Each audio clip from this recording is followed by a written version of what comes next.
भारत की पाकिस्तान में target killing की कार्रवाइयों का होलनाक मंसूबा बेनकाब। भारतीय एजेंट्स के जेर असर किराए के कातिलों और उनके सहूलतकारों को गिरफ्तार कर लिया गया।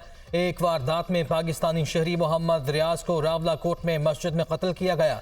वारदात के लिए कातिल अब्दुल्ला अली के साथ सोशल मीडिया पर भारतीय एजेंट्स ने राब्ता किया और कत्ल का टास्क दिया। सिक्योरिटी इदारों ने अब्दुल्ला अली को कराची एयरपोर्ट पर गिरफ्तार किया। दूसरी वारदात में शाहिद लतीफ को सियालकोट में कत्ल किया गया। भारतीय एजेंट्स ने एक तीसरे मुल्क से मोहम्मद उमैर को पाकिस्तान भेजा, जिसने 5 रुकनी टीम बनाई। उमैर को भी मुल्क से भागते हुए एयरपोर्ट पर गिरफ्तार किया गया। भारतीय एजेंट्स अशोक कुमार और योगेश कुमार ने कत्ल की वारदातें कराई। फाइनेंशियल ट्रांजैक्शंस के सबूत भी मौजूद हैं। हम फिलहाल 2 मुकदमात सामने ला रहे हैं। आलमी सतह पर भारत का मुहासबा होना चाहिए। हम अपने शहरियों के तहफ़्फ़ुज़ और खुद मुख्तारी के लिए पुराज़्म हैं। कनाडा और अमरीका में भी ऐसे ही केसेस सामने आ चुके। भारत को आलमी सतह पर इसका जवाब देना हुआ। सेक्रेटरी खारिजा साइरस सज्जाद काजी की news briefing.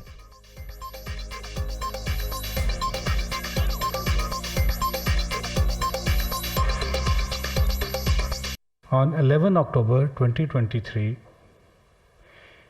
Mr. Shahid Latif was assassinated outside a mosque in the city of Sialkot. A detailed investigation revealed that an Indian agent, Yogesh Kumar, based in a third country, orchestrated the assassination. Another Indian agent was involved in the killing of another Pakistani national, Muhammad Riaz, who was assassinated during Fajr prayers in a mosque in Rawalakot on 8 September 2023. Law enforcement agencies tracked the killer, Muhammad Abdullah Ali. Interrogation revealed that Muhammad Abdullah Ali was recruited and guided by Indian agents Ashok Kumar Anand and Yogesh Kumar. The conclusions one is forced to draw that these cases reveal a growing sophistication and brazenness of Indian-sponsored terrorist acts in Pakistan.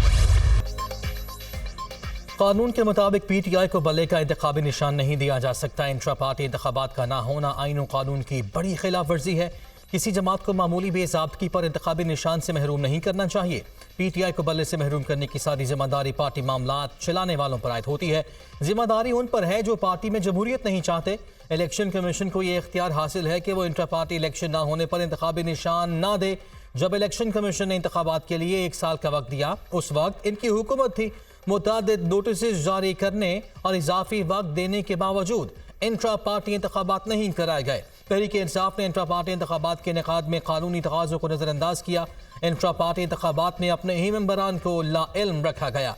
Peshawar high court की जानिब से election commission के उमूर में दखलंदाजी इख्तियारात से तजावुज़ है। Peshawar high court ने Lahore high court के हतमी फैसले का इंतजार भी ना किया। सुप्रीम कोर्ट ने पीटीआई को बल्ले का इंतखाबी निशान ना देने का तफसीली फैसला जारी कर दिया। 38 सफ़हात पर मुश्तमिल ये फैसला चीफ जस्टिस काजी फाइज ईसा ने तहरीर किया।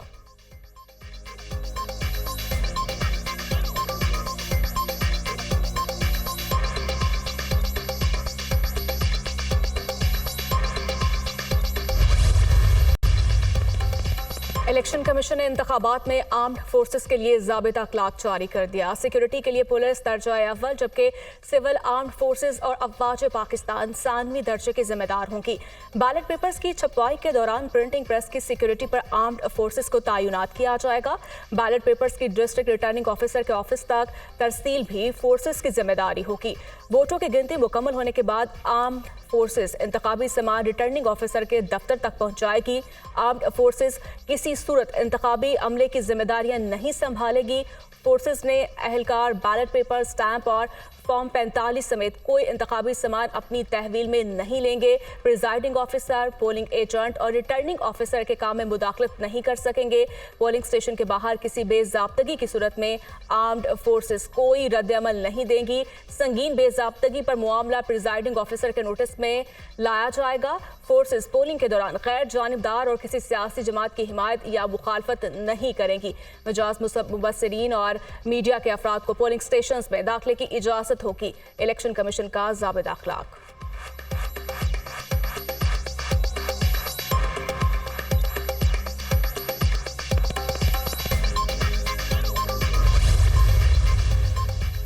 वजारत दाखिला ने आम इंतखाबात में फ़ौज और सिविल आर्म्ड फोर्सेस की तैनाती का नोटिफिकेशन जारी कर दिया। आइन की शिक 245 के तहत मुल्क में फ़ौज तैनात की जाएगी।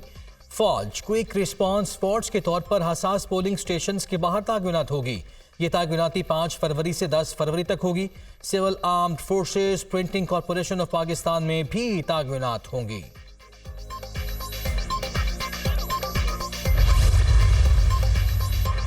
कोई सियासी जमात सोच समझ कर मुल्क को नुकसान नहीं पहुंचा सकती।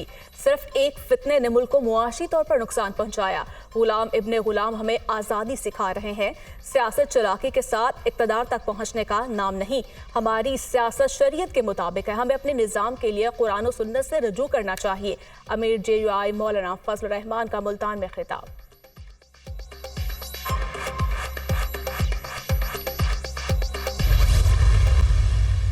इलेक्शन का अमल ना सिर्फ गैर मुतनाज़ा होना चाहिए बल्कि गैर मुतनाज़ा नज़र भी आना चाहिए। आज अवाम इस इलेक्शन के प्रोसेस से, इस इलेक्शन के माहौल से मायूस है। आज ये चीफ इलेक्शन कमीशनर की जिम्मेदारी है, चीफ जस्टिस की जिम्मेदारी है, इस मुल्क के वज़ीर-ए-आज़म की जिम्मेदारी है जो केयर टेकर हैं कि इलेक्शंस को गैर मुतनाज़ा बनाएं। मुझे बड़ा दुख होता है ये हालात देखकर। मैं खुद इलेक्शन नहीं लड़ रहा कि ऐसे इलेक्शन का जो मुल्क को इंतशार और ख़राबी के अलावा कुछ नहीं देगा, कम से कम इस बुराई के अंदर मैंने हिस्सा नहीं डाला। इस सियासत से इत्तफाक नहीं करता जहां मुस्लिम लीग नून आज खड़ी है। जिस मुल्क में आवाम का एहतराम नहीं होगा वो तरक्की नहीं करेगा। दबाव से वोट लेना कोई सियासत नहीं। ऐसी सियासत को रद्द नहीं करेंगे तो मुल्क आगे नहीं चलेगा। जिस मुल्क का इलेक्शन मुतनाज़ा हो जाए वो तरक्की नहीं कर सकता। चीफ जस्टिस, निगरान वज़ीर-ए-आज़म और इलेक्शन कमीशन इस इलेक्शन को मुतनाज़ा बनाने से रोकें। शाहिद खाकान अब्बासी।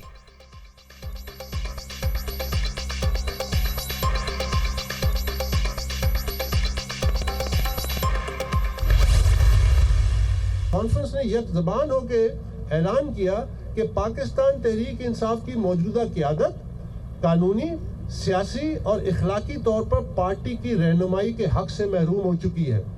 बेहतर तो ये होता कि ये दावा करने के बजाय कौम से माफ़ी मांगते जो उन्होंने इंट्रा पार्टी के नाम पे एक फ्रॉड किया। अकबर एस बाबर की सरबराही में PTI के बानी अरकान की कॉन्फ्रेंस। दोबारा शफाफ इंट्रा पार्टी इंतखाबात करवाने का ऐलान। नया इलेक्शन कमीशन और नई वोटर लिस्ट बनाएंगे। पार्टी इलेक्शन के बाद इंतखाबी निशान बल्ले की वापसी के लिए दरखास्त दी जाएगी। पार्टी के टिकट होल्डर्स का तयन बानी अरकान करेंगे। मुतालिबात पर मबनी करारदाद इलेक्शन कमीशन में जमा कराई जाएगी।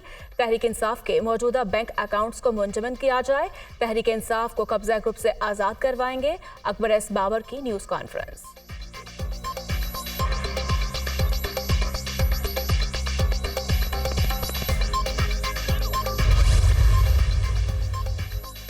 साबिक वज़ीर आज़म को बताया कि साफ़ की डी क्लासिफिकेशन से अमरीका के साथ ताल्लुकात मुतासर हो सकते हैं।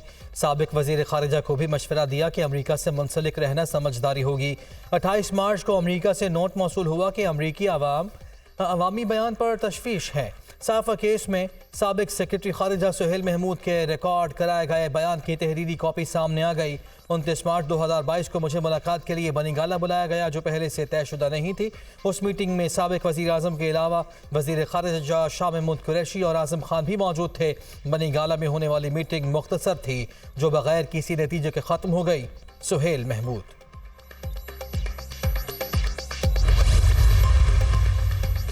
बानी PTI और बुशरा बीबी के खिलाफ तोशाखाना और 190 मिलियन पाउंड रेफरेंसेस पर समात। 190 मिलियन पाउंड रेफरेंस में फर्द जुर्म की कार्रवाई एक बार फिर मौखर।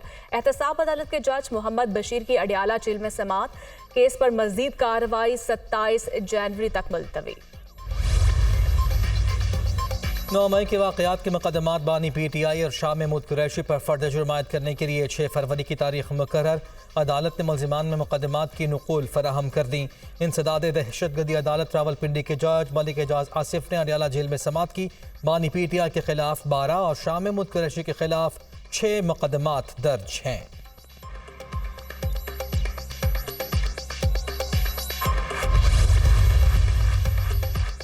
पुराने इद्दत निकाह केस के खिलाफ बानी पीटीआई और बुशरा बीबी की दरखास्त पर समाअत। इस्लामाबाद हाई कोर्ट ने निकाह केस की कार्रवाई रोकने के हुक्म इम्तनाह में 31 जनवरी तक तौसी कर दी। 31 जनवरी तक गवाहों के बयानात कलमबंद न करने के हुक्म में भी तौसी।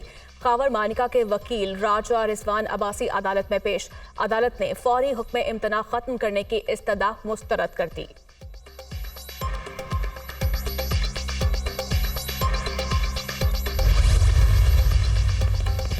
केसेस का इलेक्शन से कोई ताल्लुक नहीं होना चाहिए। बानी पीटीआई का इस वक्त पूरा फोकस इलेक्शन पर है।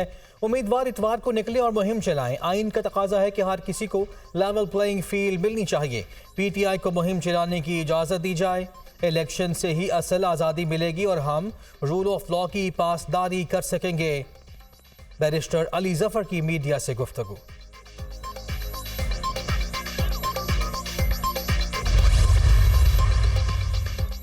सुप्रीम कोर्ट ने भक्कर से उम्मीदवार सनाउल्लाह मस्तीखेल को इलेक्शन लड़ने की इजाजत दे दी। Lahore high court Multan bench का फैसला कलअदम करार। इलेक्शन कमीशन को सनाउल्लाह मस्तीखेल का नाम बैलेट पेपर्स में शामिल करने का हुक्म। कागजात नामजदगी क्यों मुस्तरद हुए, चीफ जस्टिस का इस्तफसार। इलेक्शन ट्रिब्यूनल ने कागजात मंजूर किए, हाई कोर्ट ने मुस्तरद कर दिए। हाई कोर्ट ने नोटिस जारी किया, ना ही मौकिफ सुना, यकतरफा फैसला हो गया। वकील दरखास्त गुजार का जवाब। क्या ये दुरुस्त है कि हाई कोर्ट ने नोटिस जारी किए बगैर फैसला किया?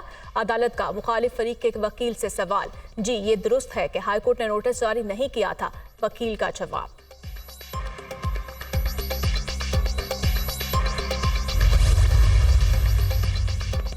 सनम जावेद का इलेक्शन में हिस्सा लेने के लिए सुप्रीम कोर्ट से रुजू। कागजात मुस्तरद होने के खिलाफ अपीलें दायर कर दी।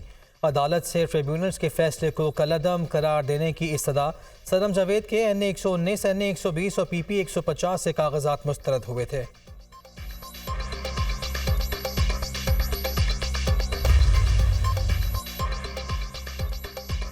सियासी कैदियों की रिहाई का ऐलान करने वाले पहले अपने इलाके में निजी जेलें बंद कराएं। कई खानदान उन जेलों में बंद पड़े हैं और उनकी सुनने वाला कोई नहीं।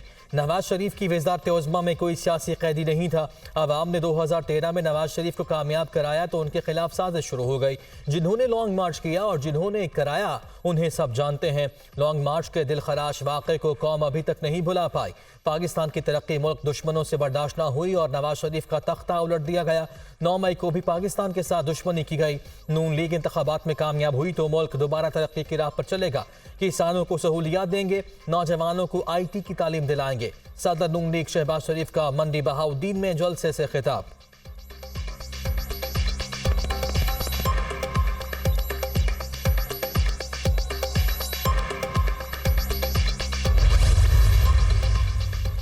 पंजाब नवाज शरीफ पर तनकीद नहीं सुनता। नून लीग के सिवा किसी पार्टी ने कुछ नहीं किया। कुछ ऐसी जमातें हैं जिन्होंने एक सूबे में 15 साल हुकूमत की, उनके पास बताने के लिए 15 मंसूबे भी नहीं। 2018 में नाअहल किया गया, वालिद के साथ खड़ा होने की सजा दी गई। कायद नून लीग को जहां अवाम ने मैंडेट दिया वहां काम कराया। एक शख्स पंजाब में आकर कहता है नवाज शरीफ ने मंशूर नहीं दिया। कायद नून लीग ने बातें नहीं की, मंशूर दिया तो उस पर अमल भी किया। प्रेस कॉन्फ्रेंस में कागज नहीं लहराए। नवाज शरीफ का मंशूर ऑरेंज लाइन अंडर पासिस है। NA 190, NA 119 मेरा घर है। इलेक्शन की इजाजत लेने आई थी, आपने फैसला सुना दिया। मरियम नवाज का लाहौर में कारकुनों से खिताब।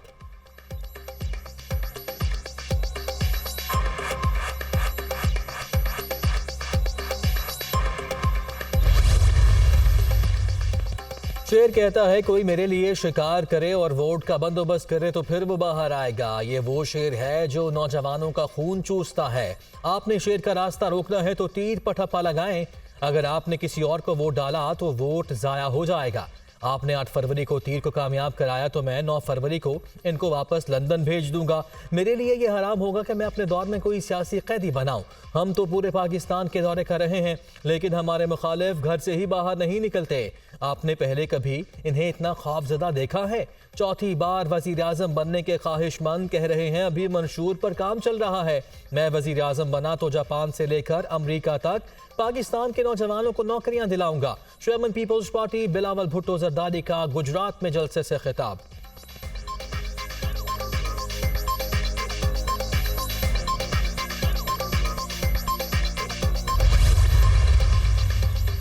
कोई सियासी जमात सोच समझकर मुल्क को नुकसान नहीं पहुंचा सकती। सिर्फ एक फितने ने मुल्क को माशी तौर पर नुकसान पहुंचाया। गुलाम इब्न गुलाम हमें आज़ादी सिखा रहे हैं। सियासत चालाकी के साथ इक़्तिदार तक पहुँचने का नाम नहीं, हमारी सियासत शरीयत के मुताबिक है। हमें अपने निज़ाम के लिए कुरान और सुन्नत से रुजू करना चाहिए। अमीर JUI मौलाना फजल रहमान का मुल्तान में खिताब।